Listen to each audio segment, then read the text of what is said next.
Selamat pagi anak-anak sekalian. Kita akan mengikuti Bina Iman pada pagi hari ini. Sebelum kita merenungkan firman Tuhan, mari kita bersama-sama berdoa. Bapa di surga, terima kasih pada pagi hari ini. Engkau begitu baik bagi kami. Engkau memberikan kesehatan kepada kami. Engkau memberikan kekuatan kepada kami. Sekarang kami akan merenungkan firman-Mu, kiranya Tuhan menolong kami supaya kami mengerti firman Tuhan. Terima kasih ya Bapa, di dalam nama Tuhan Yesus kami berdoa. Amin.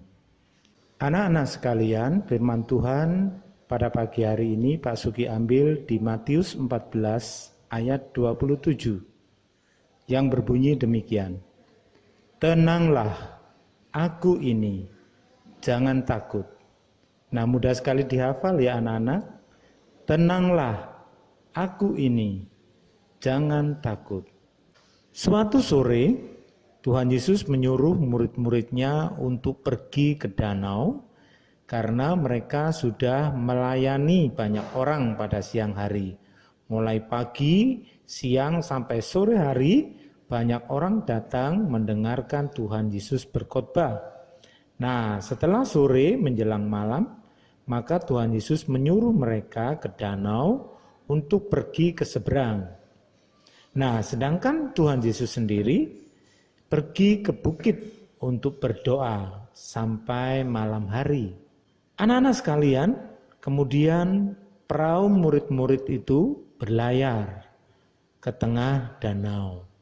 Ketika sampai di tengah danau, tiba-tiba perahu murid diombang-ambingkan gelombang air yang sangat besar. Sehingga mereka semua sangat ketakutan, anak-anak. Mereka takut tenggelam. Mereka takut perahunya itu rusak. Jadi mereka semua berteriak-teriak minta tolong, ya, sambil mengendalikan perahunya, sambil mereka menguras air yang masuk ke dalam perahu mereka. Mereka sungguh-sungguh sangat ketakutan. Ketika mereka dalam keadaan takut, anak-anak, tiba-tiba ada sesosok bayangan yang ada di tengah danau. Ya, dari jauh tampak hitam. Sesosok bayangan ini seperti manusia dan berjalan mendekati perahu itu. Sehingga mereka semua berteriak-teriak. Mereka menyangka itu adalah hantu. Tetapi bayangan itu ketika sudah dekat dengan perahu, dia berkata, tenanglah, aku ini, jangan takut.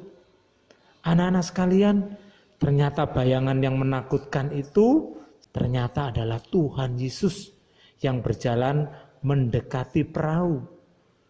Ya, anak-anak, Tuhan Yesus berjalan di atas air, berjalan di tengah-tengah danau.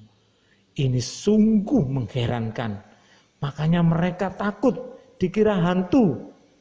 Nah, anak-anak sekalian, ini yang sering juga kita lakukan ya. Kita percaya kepada hantu, tetapi kita tidak percaya kepada Tuhan.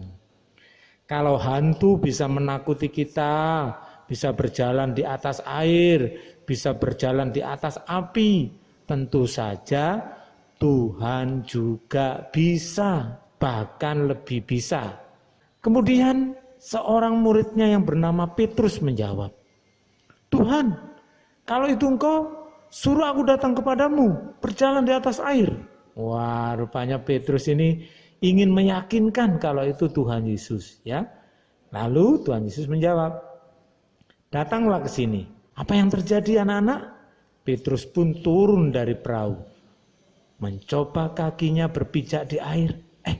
Ternyata tidak tenggelam. Kemudian kaki yang satunya juga diinjakkan. Dia tidak tenggelam anak-anak. Dan akhirnya dia mulai mencoba berjalan sedikit demi sedikit mendekati Tuhan Yesus.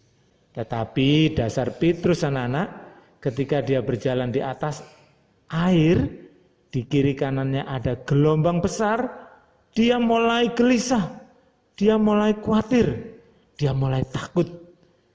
Karena rasa khawatir dan takut itu, kakinya perlahan-lahan mulai tenggelam, badannya mulai tenggelam.